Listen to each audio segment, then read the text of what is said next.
बिस्मिल्लाहिर्रहमानिर्रहीम। हम लोग पहुंच गए जी चैप्टर नंबर 6 पर। और चैप्टर 6 पर पहुंचने का मतलब होता है कि आप समझें कॉन्ट्रैक्ट आपका खत्म होने जा रहा है, ठीक है ना। चैप्टर 6 बिल्कुल छोटा सा चैप्टर है, चैप्टर 7 छोटा सा है। अब अगले सारे चैप्टर मैक्सिमम 3-3 दिन ले रहे होते हैं, वो भी अगर हम उसे थोड़ा सा स्लो करके चल रहे हो कि बच्चों को ये ना लगे कि ये क्या हो गया, रोज का एक चैप्टर सर ने पढ़ाना शुरू कर दिया। इसलिए आप थोड़ा सा पढ़ने की तरफ अब आ जाएं। और जैसे ही हमारा कॉन्ट्रैक्ट खत्म होने के करीब पहुंचता है तो फिर हम एक स्ट्रेटजी बनाया करते हैं कि हम अपने पिछले चैप्टर, जाहिर है हमने चैप्टर नंबर 2 से शुरू किया, 3 आ गया, 4 आ गया, 5 आ गया, 1 2 3 4 चैप्टर हम पढ़ चुके हैं। बज़ाहिर काउंटिंग में तो 4 चैप्टर लग रहे हैं, लेकिन कॉन्ट्रैक्ट हमारा ऑलमोस्ट कंप्लीट हो गया है। कंप्लीट का मतलब है अब हमें छोटी छोटी चीज़ों को थोड़ा सा रिफाइन करना है। तो हम अपने पुराने चैप्टर्स को फिर अलाइव करना शुरू करते हैं और फिर हम पीछे जो वीकली टेस्ट है उसमें थोड़े से चैप्टर्स को ऐड करना शुरू कर देते हैं। और जैसे हमारा कॉन्ट्रैक्ट ख़त्म हो जाएगा फिर हम एक टेस्ट वीकली फर्दर ऐड करना शुरू कर देते हैं, यानी एक हमारा रेगुलर टेस्ट हो रहा होता है और एक हम एडिशनल टेस्ट लेना शुरू कर देते हैं। जाहिर है चीज़ें अल्टीमेटली आपने समझनी है, याद करनी है, लेकिन जब तक लिख कर नहीं देखेंगे जब तक हमें कुछ नहीं पता चलेगा। बिकॉज एग्जामिनर के पास जो हमारा डेटा पहुंचता है वो लिखा हुआ पहुंचता है। हमारे कॉन्सेप्ट जो हमारे माइंड में है, जो कॉन्सेप्ट हम बोल सकते हैं, जो कॉन्सेप्ट हम बहस में बता सकते हैं, वो एग्जामिनर के पास नहीं पहुंचे। एग्जामिनर के साथ सिर्फ वो कमेंट पहुंचे हैं जो हम उसको लिख कर देख कर आएंगे। तो हमारे जो लिखे हुए कॉन्सेप्ट हैं सिर्फ वो एग्जामिनर के पास पहुंच रहे हैं। अब बच्चा अमूमन यहाँ मिसगाइडेड है, वो कहता सर मैंने बहुत अच्छा, क्योंकि ये पोस्ट रिजल्ट का जितना टाइम आता है जाहिर है हमें बच्चों के साथ राब्ते का मौका मिलता है। बच्चे हमारे पास ना सिर्फ राइस के बच्चे बल्कि अल्हम्दुलिल्लाह पाकिस्तान भर से बच्चे जो है वो राब्ते में होते हैं। तो वो जब अपनी स्टोरी सुनाते हैं, सर बहुत अच्छा पढ़ा हुआ था, पेपर भी ठीक हो गया, प्रॉब्लम सिर्फ एक है, क्या आप वो बात कम्युनिकेट करके आए, लिख कर आए। इसलिए जो बच्चे अभी भी हेजिटेंट हैं घर जाकर किसी सवाल को लिख कर देखने में, वो जरूर अपना इस बैरियर को ब्रेक करें। अल्टीमेटली आपने लिखना है, अल्टीमेटली आपने लिखकर एग्जामिनर को बताना है। इसलिए सिर्फ समझ लेना, जहन में याद हो जाना ये काफ़ी नहीं है, बल्कि हमें उसके साथ ऐड करना है कि जनाब हम लिख कर क्या बात आ रहे हैं। अच्छा जनाब आगे चलते परफॉर्मेंस ऑफ द कॉन्ट्रैक्ट। अगर हम जरा सीक्वेंस को देखें तो चैप्टर नंबर 2 में हमने इनिशियल कॉन्ट्रैक्ट की बात की थी, ऑफर क्या है, ऑफरर कौन है, ऑफरी क्या है, एक्सेप्टेंस क्या है, इस तरह की बातें शुरू हुई। कुछ बेसिक हमने कॉन्ट्रैक्ट को डिफाइन कर लिया था। फिर चैप्टर नंबर 3 में आए तो हमने कॉन्ट्रैक्ट की डिफरेंट टाइप्स भी पढ़ी और फॉर्मेशन के एतबार से, एग्जीक्यूशन के एतबार से। वहीं एक तीसरी बात थी परफॉर्मेंस के एतबार से कॉन्ट्रैक्ट को कैसे देखते हैं। इसका मतलब है कॉन्ट्रैक्ट का कोई एक हिस्सा परफॉर्मेंस से रिलेटेड था कि परफॉर्मेंस ऑफ द कॉन्ट्रैक्ट क्या है और कॉन्ट्रैक्ट को परफॉर्म कैसे किया जा सकता है। इसके अंदर हम ज़रा कुछ एग्जांपल्स ले रहे होते हैं, तो इसके लिए हमने इन फनकार को ज़रा यहाँ फ़कीर सोलंकी साहब को जो है हमने इनकी पिक्चर लगा दी कि ताकि इन्हें हम ट्रिब्यूट पेश कर सकें। अच्छा जी, कॉन्ट्रैक्ट करता क्या? हमने वो शुरू की पहली एग्जांपल ली थी, will you purchase my house for ₹10 million, वहाँ से बात हमारी कहानी शुरू हुई थी, ठीक है ना। और सेकंड वाले बंदे ने उसको एक्सेप्ट कर लिया। फिर बात इधर चली गई कि यार एक अच्छी ऑफर के अंदर, एक वैलिड ऑफर के अंदर क्या कैरेक्टरिस्टिक्स होने चाहिए, एक वैलिड एक्सेप्टेंस क्या है, फिर एक बात आ गई एक वैलिड कॉन्ट्रैक्ट क्या है। ये 3 एसेंशियल्स हम पढ़ कर आए हैं। जब इन तीनों बातों पर एक बात हमारी पूरी उतर रही हो तो हम कहते हैं कि contract create a legal obligation. क्योंकि कॉन्ट्रैक्ट की डेफिनेशन क्या पढ़ी हमने, कॉन्ट्रैक्ट की डेफिनेशन क्या पढ़ी, an agreement enforceable by law. Enforceable by law का मतलब क्या है, legal obligation. A contract create legal obligation. अब एक लीगल ऑब्लिगेशन आ गया किसके पास, प्रोमिजर के पास भी और प्रोमिजी के पास भी। क्योंकि कॉन्ट्रैक्ट को हमने ये भी कहा था कि इट्स अ 2 वे ट्रैफिक। प्रोमिजर और प्रोमिजी में कोई नहीं है सिवाय इसके कि जिसने कॉन्ट्रैक्ट को इनिशिएट किया वो प्रोमिजर बन गया और सेकंड पार्टी प्रोमिजी बन गई, दोनों कोई ना कोई कंसिडरेशन पे भी कर रहे हैं। अब performance of the contract, actual performance of legal obligation, promisor ने अपनी ऑब्लिगेशन पूरी कर दी और प्रोमिजी ने अपनी परफॉर्मेंस पूरी कर दी। मसलन will you purchase my house for ₹10 million, promisor ने घर ट्रांसफर कर दिया, आपस में कॉन्ट्रैक्ट हुआ। अब लीगल ऑब्लिगेशन क्या थी? घर का ट्रांसफर करना, उस सोसाइटी में जाके, DHA में जाके या जिस भी सोसाइटी में वो घर था उसको लीगली ट्रांसफर करना। और प्रोमिजी के जिम्मे क्या था? वो 10 मिलियन रुपीस पे करना। अगर प्रोमिजर ने घर ट्रांसफर कर दिया है और प्रोमिजी ने पैसे ट्रांसफर कर दिए हैं तो हम कह रहे हैं contract has been performed, actually performed. Promisor ने अपनी लीगल ऑब्लिगेशन पूरी कर दी, प्रोमिजी ने अपनी लीगल ऑब्लिगेशन पूरी कर दी, हम कहते हैं कॉन्ट्रैक्ट परफॉर्म हो गया। कॉन्ट्रैक्ट परफॉर्म होने का मतलब होता है कॉन्ट्रैक्ट की लीगल ऑब्लिगेशन खत्म हो गई। Parties to the contract get discharge on the valid performance of the contract. जब किसी शख्स की जो लीगल ऑब्लिगेशन थी, प्रोमिजर की लीगल ऑब्लिगेशन थी, जब इसकी लीगल ऑब्लिगेशन खत्म हो गई तो हम इसे लॉ में क्या कहते हैं? डिस्चार्ज हो गया। Get discharge on the valid performance of the contract. Promisee ने पैसे दे दिए, इसकी लीगल ऑब्लिगेशन भी डिस्चार्ज हो गई। तो परफॉर्मेंस ही का दूसरा लफ्ज है डिस्चार्ज ऑफ कॉन्ट्रैक्ट, ठीक है ना? कॉन्ट्रैक्ट डिस्चार्ज हो गया, इसका मतलब है कॉन्ट्रैक्ट परफॉर्म हो गया। Performance of the contract. A contract create an obligation which continue till the contract has been discharged by performance. Performance of the contract is one of the vital mode of discharge of contract. इसका मतलब है कि contract कई और तरीके से भी discharge हो सकता है। डिस्चार्ज होने का मतलब क्या है? लीगल ऑब्लिगेशन खत्म हो गई, अब मेरी जिम्मेदारी नहीं है कि मैंने काम करना, या मैंने वो काम ही कर दिया, मैंने घर ट्रांसफर ही कर दिया, तो जाहिर है मेरे जिम्मे क्या काम रह गया? आप एक शॉप पर गए, आपने मोबाइल परचेज किया, आपने पैसे पे कर दिए, उसने आपको मोबाइल दे दिया, तो कॉन्ट्रैक्ट खत्म हो गया, डिस्चार्ज हो गया कॉन्ट्रैक्ट। आपका राइस के साथ एक सर्विस कॉन्ट्रैक्ट है, आपने राइस में पैसे जमा करवा रखे हैं, फी जमा करवा रखी है, राइस आपको टीचिंग सर्विसेज प्रोवाइड कर रहा है। अब कोर्स खत्म हो गया, सारा कुछ हो गया, सेशन क्लोज हो गया, तो कॉन्ट्रैक्ट क्या हो गया? डिस्चार्ज हो गया। लेकिन एट द मोमेंट, आज क्या तारीख है? 7 नवंबर पे खड़े हैं, क्या 7 नवंबर को राइस का और आपका कॉन्ट्रैक्ट डिस्चार्ज हो गया? नहीं हुआ, बिकॉज किसी भी एक पार्टी के जिम्मे हो सकता है अभी काम करना रहता, हो सकता है दोनों पार्टी के जिम्मे काम रहता हो। इसीलिए कॉन्ट्रैक्ट के परफॉर्मेंस के एतबार से जब बातें हो रही थी तो हमने कहा था कि जी एग्जीक्यूटेड कॉन्ट्रैक्ट, एग्जीक्यूटरी कॉन्ट्रैक्ट, फिर यूनी और बाइलैटरल कॉन्ट्रैक्ट। लिंक होगी ना सारी बातें वहां पर जाकर।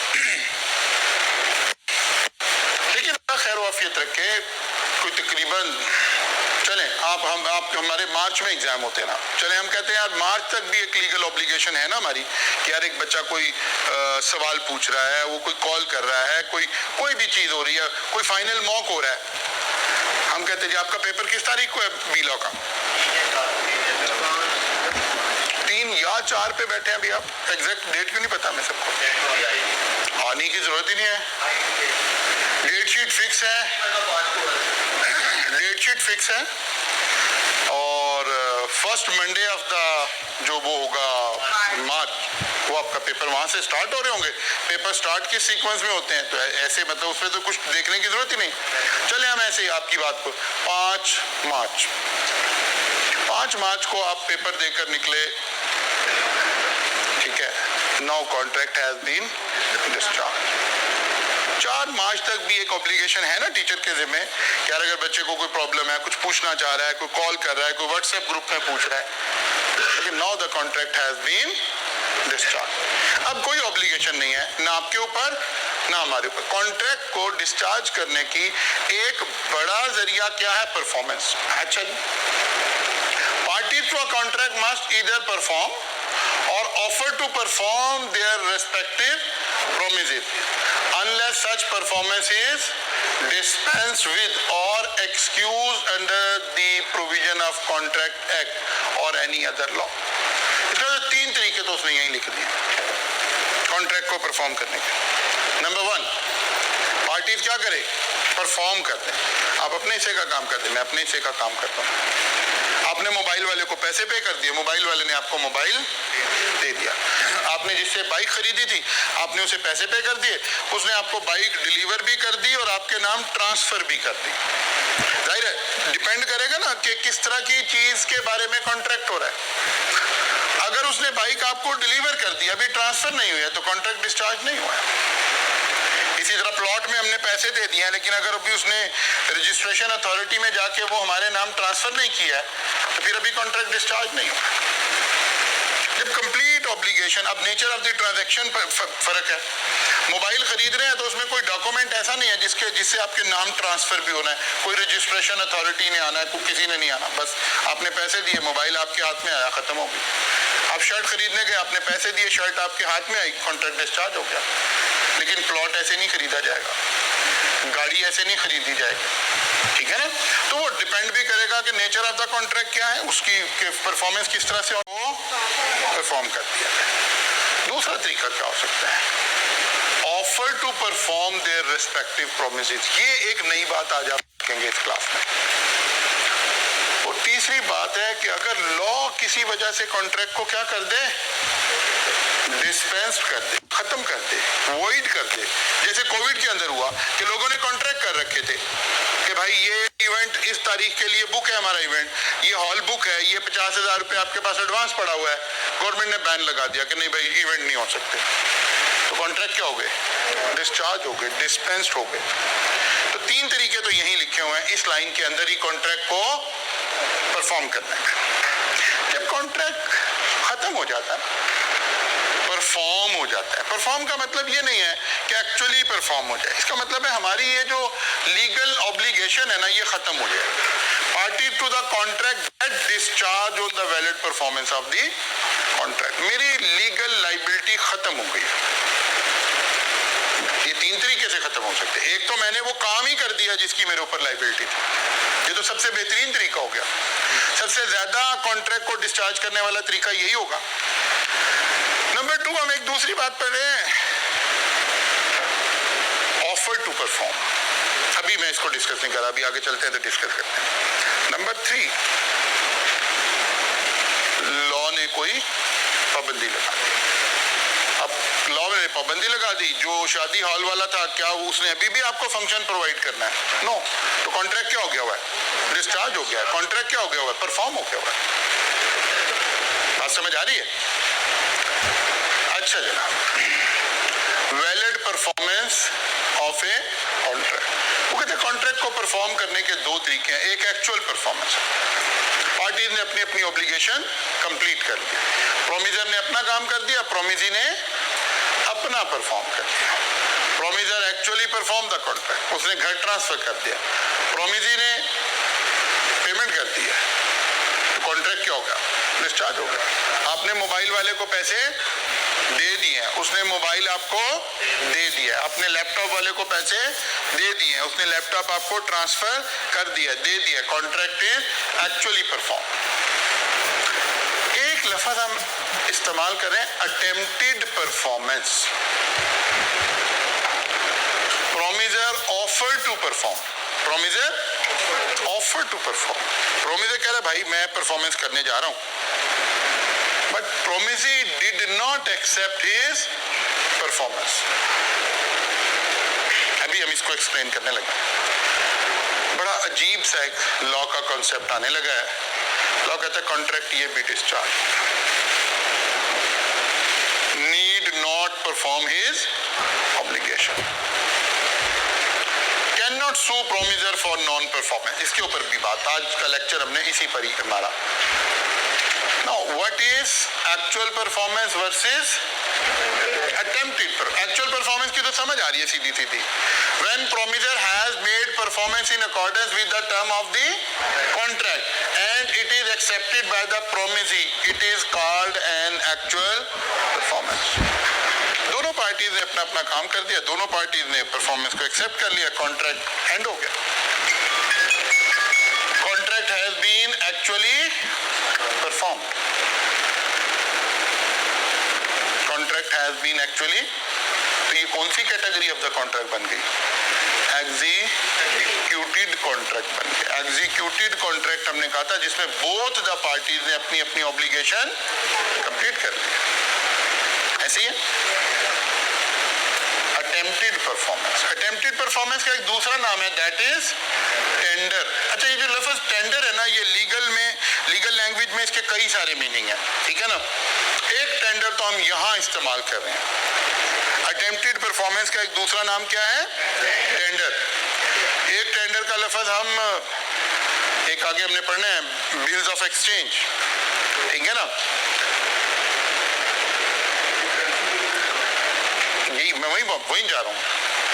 करेंसी के लिए भी लफ्ज इस्तेमाल होता है, लेकिन फिर इसके साथ एक लफ्ज लगाते हैं लीगल टेंडर।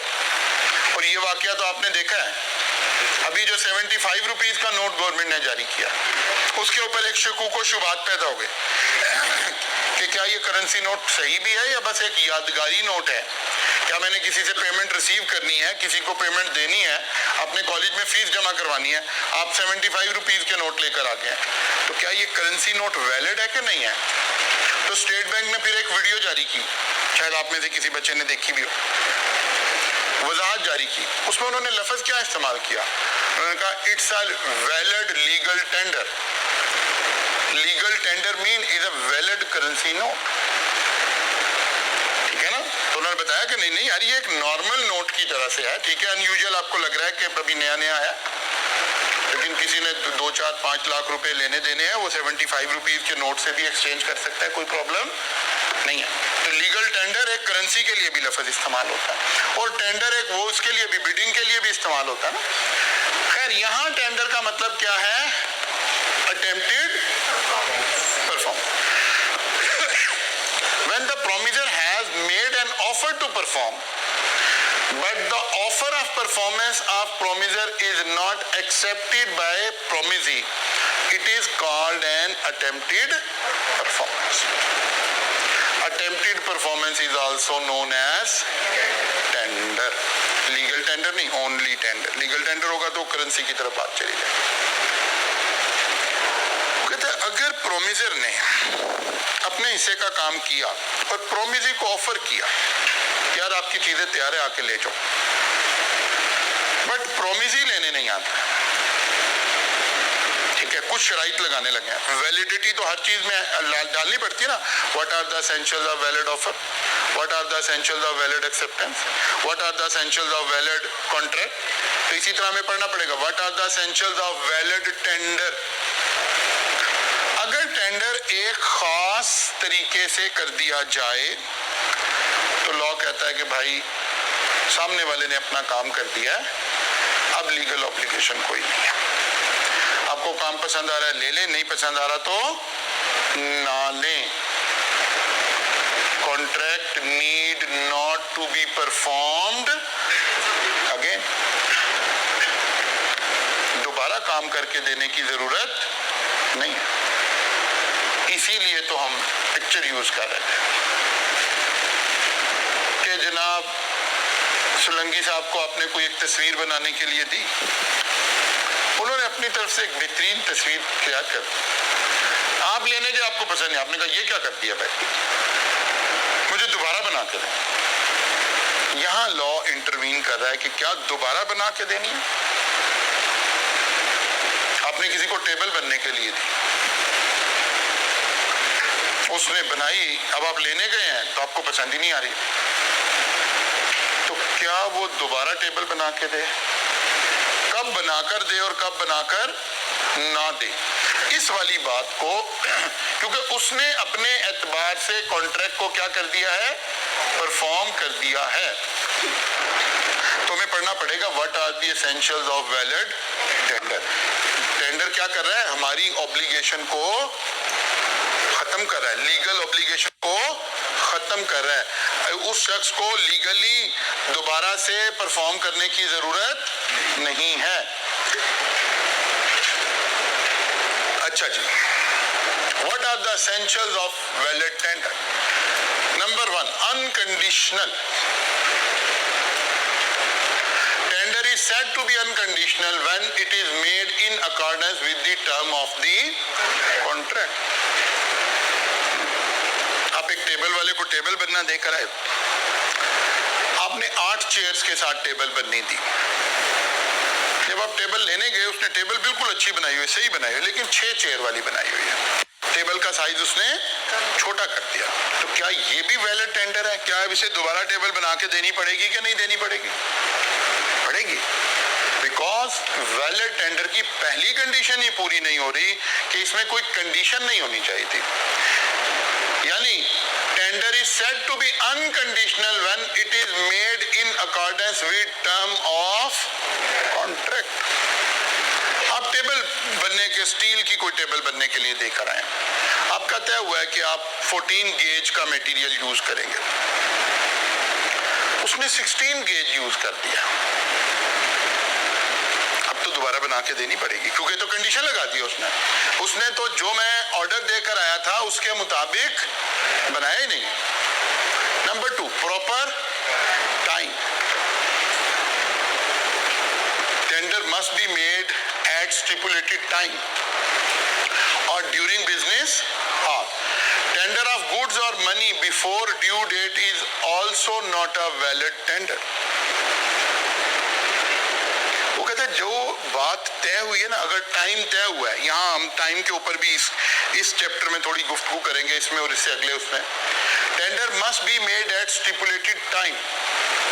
अगर तो टाइम लिखा हुआ है कि शाम 4 बजे, 5 बजे, फलां तारीख को, तो फिर तो उसी तारीख को, या during business hours. Normal business hours हर सेक्टर के अपने अपने हो सकते हैं, ज्यादातर 9 to 5 वाले बिजनेस आवर्स हम अज्यूम करते हैं। वो कहते हैं उसके दरमियान में आप टेंडर ऑफर करेंगे। ये नहीं कि एक बिजनेस की चीज है आपने बनने के लिए दी हुई थी और रात को 11 बजे लेकर आ गया और आपको फोन करे, भाई मैं सामान लेके आया हूं, उतरवा लो। भाई मेरा दफ्तर तो 5 बजे का बंद हो गया। Attempted performance must be during stipulated time. फिर वो कह रहा है टेंडर ऑफ गुड्स और money before due date is also not a valid tender. आपने एक बंदे को फर्नीचर दिया बनने के लिए और डेट तय हुई कि भाई 15 नवंबर 2023 को वो आपको डिलीवर कर देगा। वो लेकर आ गया 5 नवंबर 2023 को, ट्रक लेकर पहुंच गया, कहता है जनाब सामान उतार।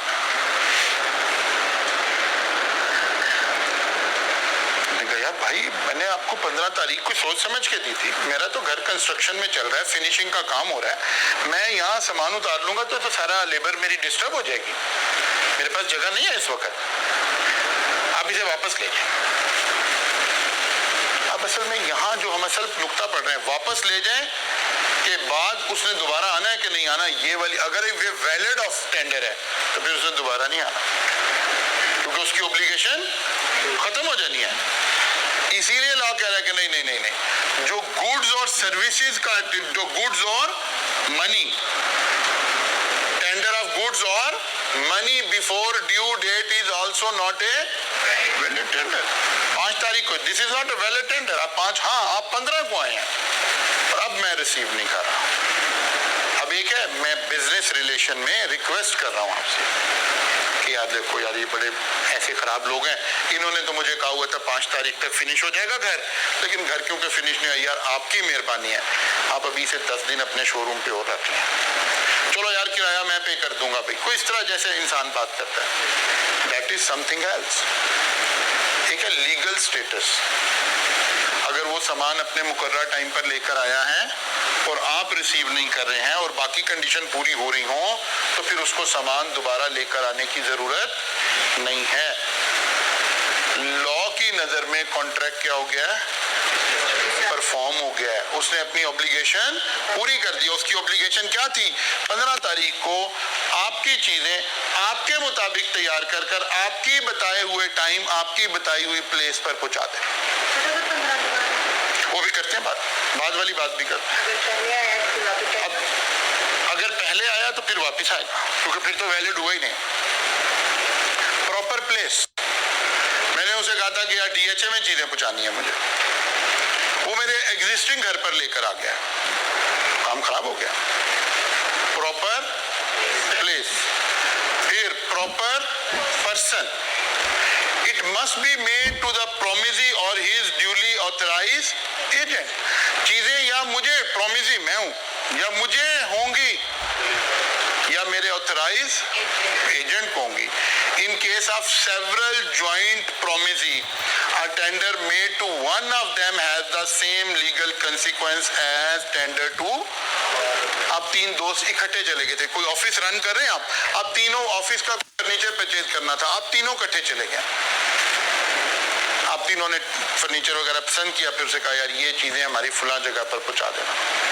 अब जिस वक्त वो ये चीजें आपको डिलीवर करना आया, आप तीनों का वहां मौजूद होना उस वक्त जरूरी नहीं है। कोई एक भी मौजूद है या हम तीनों ही मौजूद नहीं और हमारा कोई ऑथराइज पर्सन वहां मौजूद है, तो इट्स अ वैलिड टेंडर, ठीक है ना। It must be made to promisee और he is duly authorized agent.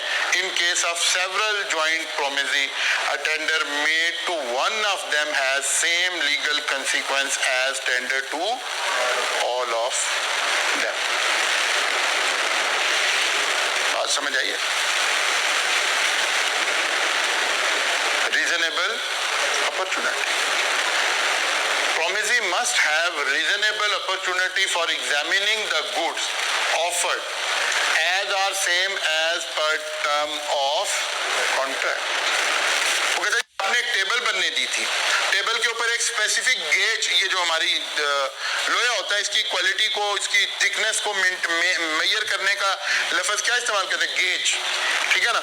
एक प्रॉपर गेज उसमें लगी हुई है। क्या हुआ कि यार 16 गेज में आप ये चीजें बनाएंगे। अब आप चाहते हो मैं गेज को वेरीफाई कर लूं, वो कहता नहीं भाई गेज नहीं वेरीफाई हो सकती, नहीं तो फिर ये अटेम्प्टेड परफॉर्मेंस नहीं है। Promisee must have opportunity, reasonable opportunity to examine, to verify कि जो चीजें मैंने ऑर्डर की थी वही आ रही है कि नहीं आ रही। वो कहता नहीं भाई आप ये ऐसे नहीं कर सकते, नहीं भाई ये तो फिर ये वैलिड टेंडर भी नहीं है। अगर वो कहता आप ऐसे नहीं कर सकते, मैं कहता फिर यार चीजें ले जाओ भाई उठा के। अब वो उठा के ले गया और जाके कहे जी वापस आना तो जरूरी नहीं, क्योंकि मैंने तो अटेम्प्टेड परफॉर्मेंस कर दी है। लॉ कहता नहीं ये अटेम्प्टेड परफॉर्मेंस नहीं हुई। अटेम्प्टेड परफॉर्मेंस इंक्लूड कि प्रोमिसी के पास रीजनेबल अपॉर्चुनिटी टू वेरीफाई भी हो, चीजों को वेरीफाई करने की रीजनेबल अपॉर्चुनिटी भी मौजूद हो। Whole obligation, a valid tender is for whole obligation. आपने कोई चीज बनने के लिए दी थी, मतलब वही टेबल और विद 12 चेयर्स, वो टेबल ले आया और साथ 10 चेयर ले आया, तो जरूरी नहीं है मैं इसको एक्सेप्ट कर लूं। वो इस वक्त ये कहना चाहता है सर 2 चेयर बाद में आ जाएंगे, नहीं। हाँ एक फिर बात ज़हन में रखें, एक है मेरा उसका आपस का रिलेशन, बिजनेस रिलेशन, जहां हम लॉ को इन्वॉल्व ही नहीं कर रहे हैं, वो तो अलाउ है ना, जैसे मर्जी कर रहे हैं। लेकिन वो बाउंड है, टेबल विद 12 चेयर अगर लेकर आया है और मुझे रीजनेबल अपॉर्चुनिटी ऑफ एग्जामिनेशन भी प्रोवाइड कर रहा है, सही जगह पर भी आया है, सही बंदे के पास भी आया है, सही टाइम पे भी आया है, कोई कंडीशन भी नहीं लगा के आया, तो फिर ये एक वैलिड टेंडर बन रहा है, ठीक है ना। A valid tender is for the whole obligation। हाँ कुछ चीजें हैं जो जिसमें माइनर वेरिएशन हो सकती हैं, जैसे हमने कोई कंटेनर मंगवाया और उसमें 5000 kg राइस आने थे, तो पता चला 5000 kg नहीं है, 4992 kg है, तो ये माइनर वेरिएशन है, ये तो काउंट फॉर करनी पड़ेगी ड्यू टू प्रैक्टिकल रीजन।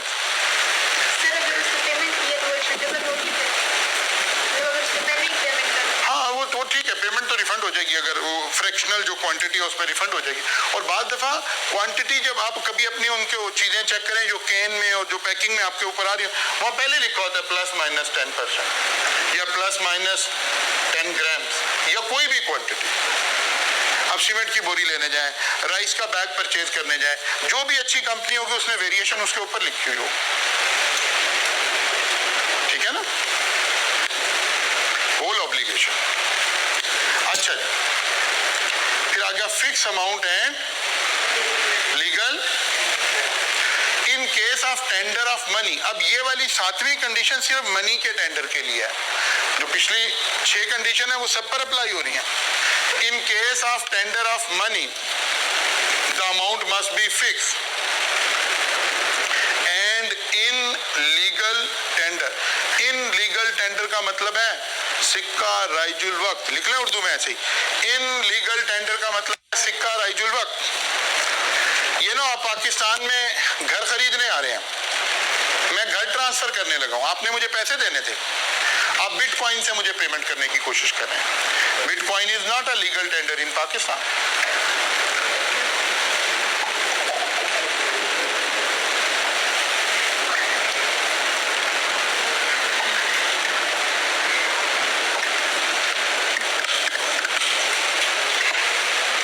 ये भी जरूरी नहीं है,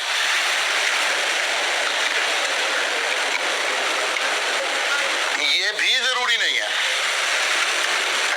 ये भी जरूरी नहीं है कि मैं कोई ऐसी करेंसी भी आपसे एक्सेप्ट कर लूं जो किसी और करेंसी में हो। मेरा आपका तय हुआ पाकिस्तानी रुपीज में डेफिनेटली। जब हम पाकिस्तान में बात करें तो लीगल टेंडर क्या है, पाक रुपीज। अब मुझे डॉलर पे करना चाह रहे हैं तो डॉलर में पे करना भी लीगल टेंडर नहीं है। ऐसा हाँ मैं ले लूं, मैं बल्कि खुश होकर ले लूं कि यार अच्छा डॉलर तो आजकल बेहतर ही है, डॉलर तो मिल नहीं रहे करेंसी, वो एक अलग बात है। लीगल ऑब्लिगेशन, बात समझ आ रही है? अगर किसी शख्स ने ये 7 बातें पूरी की हैं, कौन कौन सी 7 बातें, कौन कौन सी 7 बातें? नंबर 1 अनकंडीशनल आया, proper time, proper place, proper person, और फिर रीजनेबल अपॉर्चुनिटी और होल ऑब्लिगेशन। और अगर पेमेंट का जिक्र था तो पैसे भी लीगल टेंडर लेकर आया। अब मैं उसकी परफॉर्मेंस को एक्सेप्ट नहीं कर रहा तो लॉ कह रहा है नहीं कर रहा तो ना करे। Contract has been discharge. बात समझ आ रही है? असल में हमने अभी हम यहाँ परफॉर्मेंस की गुफ्तगू कर रहे हैं चैप्टर नंबर 6 एंड 7 में। चैप्टर नंबर 6 एंड 7 में हम परफॉर्मेंस की गुफ्तगू कर रहे हैं जरा थोड़ी सी। इसके बाद हमने इसका कंसिक्वेंस देखना है कि यार अगर आपने अपनी ऑब्लिगेशन पूरी नहीं की तो फिर मेरे पास रेमेडी क्या अवेलेबल है। मैं आप पे क्लेम दायर करूंगा, किसका? डैमेजेस का, जो मुझे नुकसान हुआ है। जनरल उसूल ये है कि अगर एक पार्टी को सामने वाले इंसान से लॉस हो रहा है तो फिर आपने उसको कंपनसेट करना है, विच इज कॉल्ड डैमेजेस। अब ये बंदा ये 7 बातें पूरी करके मेरे पास पहुंचा है और मैंने उसकी परफॉर्मेंस एक्सेप्ट नहीं की है और अब मुझे कोई नुकसान हो गया है। लॉ की नजर में I can not claim damages क्योंकि ये एक वैलिड अटेम्प्टेड परफॉर्मेंस है और जब वैलिड अटेम्प्टेड परफॉर्मेंस कर दी जाए तो कॉन्ट्रैक्ट डिस्चार्ज हो जाता है और अगर कॉन्ट्रैक्ट डिस्चार्ज हो गया इसका मतलब है मैंने अपनी ऑब्लिगेशन पूरी कर दी। जब मैंने अपनी ऑब्लिगेशन पूरी कर दी है तो फिर मेरे ऊपर डैमेजेस कैसे लग सकते हैं? ठीक होगी ना बात? ये एक थोड़ा सा नया कॉन्सेप्ट है। वो जो आपको याद होगा क्लास 1 में मैं आपको एक बात कहा करता हूँ कि 70% ऑफ द कॉन्सेप्ट तो ऑलरेडी आपके जहनों में है, तो 100% क्यों नहीं कह रहे होते? वो यही वाली बातें हैं कि कुछ चीजें डिफरेंट हैं। कोई 30% तो ऐसा है ना कि जो हम इस सब्जेक्ट को डीपली पढ़ रहे हैं तो हमें समझ आ रही है, अदरवाइज हमें समझ नहीं आनी थी। Essentials of valid tender. कुछ बात समझ आई है जी? हमें सबसे पहली बात तो ये समझ आई है कि व्हाट इज कॉन्ट्रैक्ट। कॉन्ट्रैक्ट के अगेंस्ट हो क्या रहा है, सबसे पहले तो ये समझना जरूरी है कि contract create a legal obligation, और अगर उस ऑब्लिगेशन को पूरा नहीं किया जाएगा तो फिर डैमेजेस की तरफ बात चली जाएगी।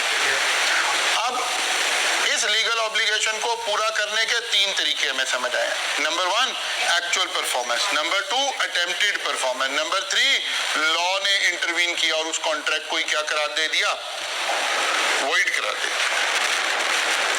ठीक है ना? इन तीनों सूरतों में हमारी लीगल ऑब्लिगेशन क्या हो गई, कंप्लीट हो गई, खत्म हो गई। तब सामने वाला हमारे ऊपर डैमेजेस का क्लेम नहीं कर सकेगा। अच्छा जी, चलें, ये तो एक बात हो गई। आजकल बड़ा शोर है सोशल मीडिया के ऊपर, और हम जाहिर है एज अ टीचर, पुराने टीचर, अल्लाह ताला ने थोड़ा सा कोई फेम भी दे रखी है, तो बच्चे पूरे मुल्क से कहीं ना कहीं जब कोई प्रॉब्लम आती है तो फिर किसी ना किसी हवाले से वो हमारे सोशल मीडिया के नंबर बच्चों के पास होते हैं, तो किसी ना किसी तरह हमारे तक पहुंचते हैं। तो आजकल आप अक्सर देख रहे होंगे वो डिस्क्वालिफिकेशन वाली, ठीक है ना, सुबह शाम सुबह शाम सुबह शाम। और बच्चों की ख्वाहिश होती है कि टीचर जो है ना वो बस ये कहे कि यार आई कैप तो ने बहुत ज्यादती की है, आई कैप ने बहुत ये किया है। अब उसमें कुछ प्रॉब्लम्स हैं, कुछ मसाइल हैं। हम जाहिर है आई कैप में तो बच्चों की फेवर में अपनी पूरी कोशिश कर रहे होते हैं, अपने हर कमेंट में, हर ईमेल में, हर रिमाइंडर में, कोई इवेंट हो जहां हमें जाहिर है जो हमारे आई कैप की हुकूमत कह लें उसको, जो काउंसिल मेंबर है, जहां उनसे इंटरेक्शन में आते हैं, हम हमेशा स्टूडेंट के बातों को वहां उठाने की कोशिश कर रहे हैं। लेकिन इससे पहले एक एलिमेंट है, मैं शायद आजकल मैं इसको सोशल मीडिया पे भी डालने की कोशिश करूंगा। इससे पहले एक इवेंट है कि बच्चों को ये भी समझना है कि यार आप वहां तक क्यों पहुंच रहे हैं। मतलब कितनी रीजनेबल अटेम्प्ट्स हैं। एक बच्चा मेरे साथ राब्ते में आया, उसके 3 पेपर रहते हैं, उसको आई कैप ने 4 अटेम्प्ट प्रोवाइड की, ठीक है। जब उसे 4 अटेम्प्ट प्रोवाइड की, उस वक्त उसके 3 पेपर रहते थे। 4 गुजरने के बाद भी आज भी 3 ही रहते हैं। अब वो फोन पर मेरे साथ रो रहा है, मैं मतलब एक एज ए ह्यूमन बीइंग मुझे भी अफसोस हो रहा है सामने वाले बच्चे को, लेकिन मुझे बार बार एक ही ख्याल आता है कि काश ये बच्चा इस वक्त मुझे कॉल ना करता और मेरे से 2 अटेम्प्ट, 1 अटेम्प्ट पहले भी आ जाता तो इसके साथ ये हादसा नहीं होना था। उसने 1 अटेम्प्ट तो जाया की किसी बीमार शुमार सो कॉल्ड उसके मुताबिक, और 3 अटेम्प्ट में उसने तीनों मरतबा 3-3 पेपर दिए, हर मरतबा 40-41 उसके बकौल वाला 40, 42, 45 की रेंज में फेल होते रहे तीनों पे। क्या ही अच्छा होता कि ये बच्चा जब इसे पता चल रहा है कि मेरे से 3 पेपर 1 अटेम्प्ट में पास नहीं हो रहे, हर बंदे ने अपनी कैपेसिटी देखनी है ना। आप ऐसे समझे कि जिम में एक बंदा गया है, उसने वेट लगाया 100 kg और उससे नहीं उठा है, तो उसको क्या करना चाहिए? वेट को रिड्यूस करना चाहिए ताकि ग्रेजुअली उसके मसल बिल्ड हो, उसकी स्ट्रेंथ बिल्ड हो, फिर आगे चलेगा। एक शख्स 3 पेपर दे रहा और सामने नजर आ रहा है कि मेरी अटेम्प्ट खत्म हो रही है। अल्लाह के बंदो, अगर वो 1 पेपर पास कर लेता इसमें से तो उसको 1 साल की एक्सटेंशन मिल जाएगी। Why not? उसने 3 अटेम्प्ट 3 देने की कोशिश में ही लगा रहा। उसे किसी मेंटोर के पास ये जाने का पता नहीं चला कि यार मैं 3 की बजाय 2 पेपर दे दूं, 2 में से 1 पास हो जाएगा तो फिर मुझे 2 अटेम्प्ट और मिल जाएंगे। कम से कम आखिरी अटेम्प्ट में तो ये कोशिश कर लेता। जब आखिरी अटेम्प्ट थी और पिछले 3 अटेम्प्ट से हर दफा 3-3 पेपर फेल हुए जा रहे हैं, क्या इस बच्चे को ये नहीं सोचना चाहिए था? इसलिए अच्छा, इस तरह के बेतहाशा मिथ्स हैं, बेतहाशा मसाइल हैं। मैं तो अक्सर एक बात कहता हूँ, मुझे ये बात सीखने का मौका मिला।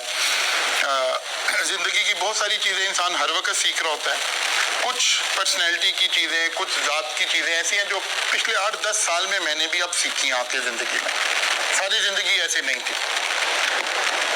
मैंने देखा कि अगर आप किसी भी चीज़ में, किसी भी बात में चाहते हैं कि अल्लाह ताला आपके काम संवारता जाए, आपके ऊपर अल्लाह की रहमतें होती रहें, बरकतें होती रहें, तो उसका एक सबसे आसान तरीका ये है कि जिस चीज़ में आप बरकत चाहते हैं उस चीज़ को अल्लाह की मखलूक में बांटना शुरू करें।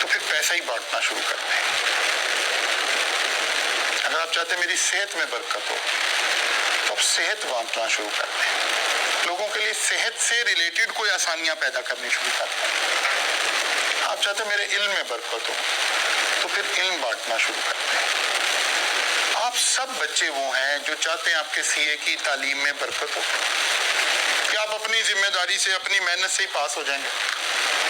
नहीं हो जाएंगे ना।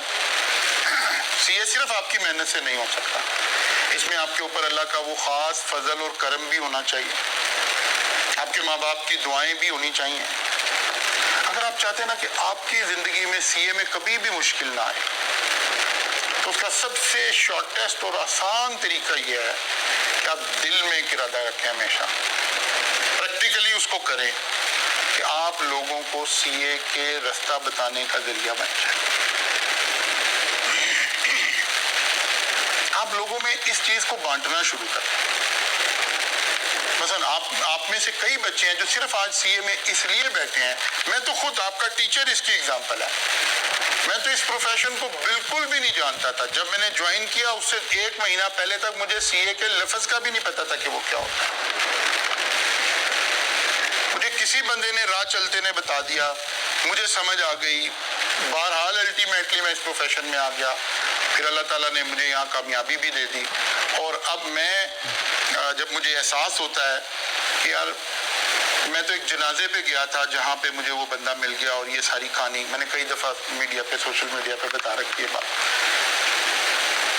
अगर मुझे वो बंदा ना मिलता और मैं उस दिन उस जनाजे में ना गया होता तो मैं आज चार्टर्ड अकाउंटेंट नहीं हूँ। मुझे तो फरिश्तों को भी नहीं पता था कि सीए क्या होता है। मैंने फिर जब मैं क्वालिफाई कर गया तो मैंने ये नियत की कि नहीं यार, अल्लाह ने मुझे ऐसे, मतलब फिल्मों और ड्रामों में ऐसे सीन होते हैं, तो अल्लाह ने ऐसे सीन के जरिए से मुझे चार्टर्ड अकाउंटेंट बनाया, तो व्हाई नॉट फिर मैं लोगों को अवेयरनेस देना शुरू करूँ। आपने कई बच्चों ने देख रखी होगी, सोशल मीडिया के ऊपर मेरी बहुत सारी वीडियोस पड़ी हुई हैं, और फिर उसमें मैंने एक एहतियात का दर्जा भी रखा, एक अपने मिजाज का वो भी फॉलो किया। मेरी वो वीडियोस जो 10-10 लाख लोग जिस वीडियोस को देख चुके हैं, यानी जो प्रॉपर वायरल वीडियोस हैं, उस वीडियो के अंदर ये नहीं पता चल सकता कि मैं राइज का ऑनर हूँ, नहीं पता चल सकता कि मैं राइज में पढ़ाता हूँ। बिल्कुल कोई राइज का वहाँ कहीं नाम और निशान नजर नहीं आएगा, ताकि हम इसे उस नियत से कर सकें। अगर मैं राइज के स्टूडेंट लाने की नियत से काम शुरू कर रहा हूँ फिर तो एक मेरी बिजनेस स्ट्रेटजी कहलाएगी, फिर अल्लाह की बरकतें तो नहीं आएंगी। इसलिए आप में से सब जरिए, आप में से कई बच्चे ऐसे होंगे जो इसी तरह सिर्फ किसी के बताने से आपको इस प्रोफेशन का पता चला होगा। अगर आप चाहते हैं ना अल्लाह की गैबी मदद आपके साथ रहे, ताकत आपके साथ रहे, आपके इस पढ़ाई के कामों में बरकतें डली रहें, तो उसका सबसे आसान तरीका ये है, आप लोगों के लिए रोशनी बनना शुरू हो जाए। आप लोगों को गाइड कर दिया करें, अपनी ज़ात से इंडिपेंडेंट होकर गाइड करना सीखें, फिर अल्लाह कबूल करेगा ना उस बात को। जैसे अभी ये 9 नवंबर की छुट्टी आ रही है, आप में से कई बच्चे घर जा रहे होंगे आपके अपने अपने इलाके में। फिर मैंने एक काम शुरू किया, शायद आप में से कोई बच्चा उसमें से किसी कॉलेज से बैठा हुआ। हम पंजाब भर में विजिट करते थे और जाकर वहाँ जो सरकारी स्कूल हैं, पर्टिकुलरली जो सरकारी कॉलेजेस हैं, उसके अंदर जाकर सीए की अवेयरनेस करके आते थे। और उन सेमिनार में भी वहाँ हम राइज का नाम ज़रूर आ जाता था, लेकिन हमने कभी किसी सेमिनार में ये लफ्ज़ इस्तेमाल नहीं किया कि राइज एक अच्छा इदारा है, वहाँ आकर सीए कर लें। कभी नेवर। भी जब आप सीए करने निकलेंगे तो खुद ही सोच लेंगे कौन सा अच्छा इदारा है। नहीं, आप अपने आप को ये जरूर अपने ध्यान में रखें, अगर आप चाहते हैं ना आपका प्रोफेशन ठक ठक ठक ठक पहली अटेम्प्ट में जाना शुरू हो जाए, तो आप अपने किसी दोस्त, किसी रिश्तेदार, किसी हमसाये, किसी फेलो, क्लास फेलो, किसी फला बने, उसको रास्ता दिखाने का जरिया जरूर बने। फिर आप देखिएगा आपको जिंदगी में कोई नहीं पकड़ पा रहा होगा इंशाअल्लाह। फिर अल्लाह की रहमतें, अल्लाह की बरकतें आपके साथ होंगी। इतने लोग हैं, इतने लोग हैं, इतने लोग हैं। मुझे आज भी वो डायलॉग याद है, जब आज से 22 साल 25 साल पहले जब मैं सीए में आया, तो उस बच्चे ने मुझे कहा कि यार तुम सीए कर लो, तो मेरा जो पहला इंस्टेंटेनियस रिस्पॉन्स था, मैंने कहा वो क्या होता है। मुझे इतना भी नहीं पता था कि ये कोई फील्ड है, ये कोई प्रोफेशन है, ये कोई कोर्स होता है। और यकीन जाने आज भी ऐसा ही है, सीए के बारे में उतनी अवेयरनेस नहीं है। तो आप एक पॉजिटिव रोल प्ले करें, अच्छी नीयत से रोल प्ले करें, इसी नीयत से रोल प्ले करें कि यार अगर मुझे पैसा चाहिए तो मुझे पैसा बांटना चाहिए, अगर मुझे इज्जत चाहिए तो मुझे लोगों को इज्जत देनी शुरू कर देनी चाहिए, अगर मुझे सेहत चाहिए तो सेहत बांटनी चाहिए, इल्म चाहिए तो इल्म बांटना चाहिए। तो अगर आपको कामयाबी चाहिए तो लोगों में ये वाली बात का भी जिक्र किया करें, लोगों को जरिया बने, फिर आपको बांटने के इल्म से वाकफियत होगी, शनासाई होगी, फिर आप इस पर अमल करेंगे। कल मुलाकात होगी इंशाअल्लाह ताला, यहाँ से आगे चलेंगे।